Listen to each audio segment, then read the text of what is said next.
Ia.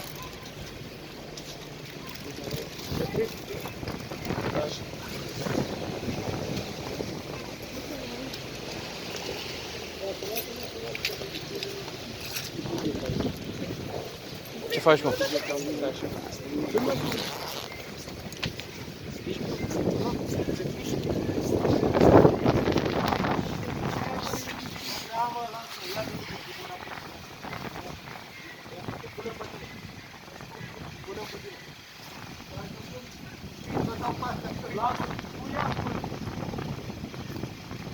Lasă, că așa, fraților, faceți fapte bune.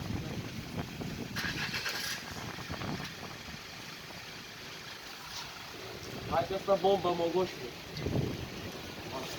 Vezi că e impermeabilă, mogoșule, forță.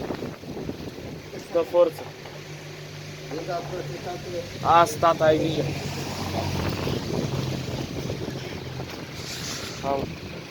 Așa. Bun, și ce trebuie să înțeleagă fanii tăi din acest act? Frate, că să faceți, fraților, în pula mea fapte bune, frate. Dacă vedeți un om, frate, v-am zis, frate, ajutați, am luat și de mâncare acolo, cât am avut un pic. Am luat niște polonești, ceva ce am, nu știu ce am dat acolo, i-am dat cum sunt proaspețele alea. Acolo că să-i țină, să-i acopere un pic fomica, că e cam nașpa. Oamenii ăștia, nu, frate, nu trebuie să vă bateți ori cu oameni, genul, nu e cam nașpa, frate. Voi aveți, mulți dintre voi poate au familie, au exemplu familie. Eu n-am avut parte, frate, eu n-am știut la viața mea ce a fost aia mamă, ce a fost la tata. Eu de la 12 ani am colindat străzile, frate, am fost pe barba mea, și vă dați seama, fraților, altădată învățați, frate, să mai reglementăm un pic țara asta, că prea unii români sunt de neegalat, frate, în ceea ce fac și noi niște... N-am cuvinte să vă exprim, frate. Dar nu, frate, n-am făcut pentru like-uri, să vă dați seama. Dar l-am văzut așa, fără niciun chef de viață și mi-am dat, dă-și o țigară.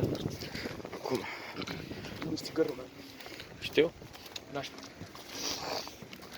Și pula mea. Stai așa să nu se vadă pachetul, că nu facem comoarele ăștia de la... Așa. Nu, bă, taci, mă. Nu mai e așa bun, fratele, și vreau să zic, fratele. La om, geaca-i forță, e pune, bir geaca, e șmecheră, geaca-i șmecheră. Dă-și mie de Stai să-mi iau și eu de asta. Aua, e la mine, e la mine. La tine? Da. Bă, mi-ai șutit-o.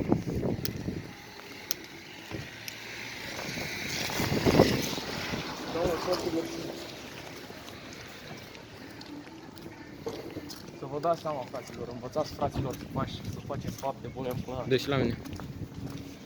Nu e ok ceea ce fac unii oameni, frate. Unii oameni, dacă ar vedea oamenii străzii, i-ar considera altfel niște hoți, că bagă mâna în buzunar. Noi, frate. Și cel puțin acea persoană care am văzut-o nouă, după cum am văzut-o nouă, n-ar putea fi în stare de așa ceva.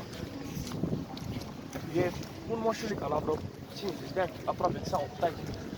Ăla poate să fie bunic. Să mai vă învăța chestii. Dacă ești respectat, oferă respect la rândul tău și vei fi respectat. Nu contează că ești greu,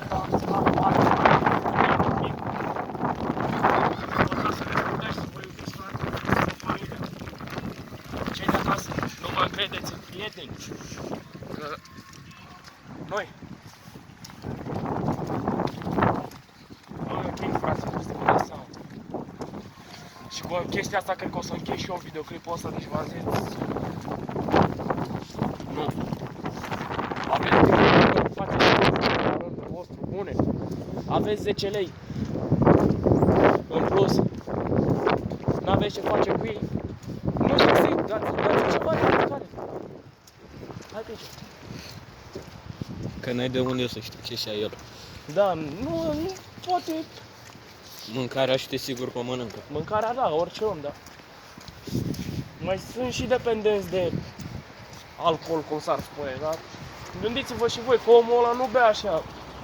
Dar până la urmă nici băutura nu e bună, e chiar mai ales în exces. Nu, fraților, nu. Învățați. Mergeți la școală în pula mea. Nu vreau să mai duci, frate. Că e grea viața, fraților. Poate mulți mă cunosc și vin de mine că n-am școală aici. În pula mea, hai să vă zic de ce n-am școală. Pe mine n-a avut cine să mă învețe ce e școală, ce e viață. N-am avut pe nimeni. Pe taică mi era la pușcărie când eram eu, în general, la 5 ani așa. Cine să mă învețe? Am crescut cu bunica mea. Bunica mea a încercat să-mi ofere ce nu mai contează. Au fost multe. Vă dați și voi seama cei care au fost crescuți de bunici, fraților, dar vă zic, fiți, fraților, mai cizelași, mai cu obraz un pic. Că trăim în secolul 21, până la urmă. Trebuie un pic să ne revenim la normal. Să realizăm ceea ce facem, să gândim de 2 ori, nu de 2 ori. Gândește de 7 ori înainte ce vrei să faci. Și cu școala, că am sărit peste subiectul ăsta cu școala. Eu m-am lăsat prima oră de școală în a 5-a. De ce? Pentru că simțeam nevoia. Unii copii aveau chestiile pe care nu le aveam eu. Aveau, de exemplu, blugi mai șmecheri ca ai mei. Anorac mai șmecheri. Acum am ajuns și eu. Uite, frate, am și eu blugi șmecheri. Arată aici, frate. Bărci ca alea, șmecherie.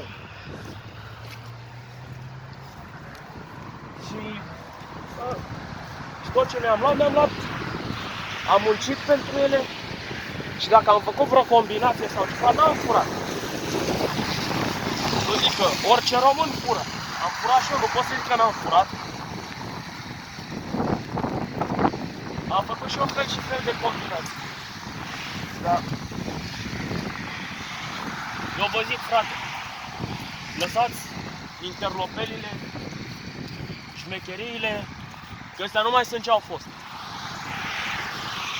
Nu mai sunt, fraților. Acum, ce înseamnă să fii șmecher în ziua de azi cu adevărat? Să poți să te întreții pe tine și pe familia ta. Și nu există prieteni, doar cunoștințe false și doar asociați. Atât există. Punct. Încheiem. Ceau, băieți și fete.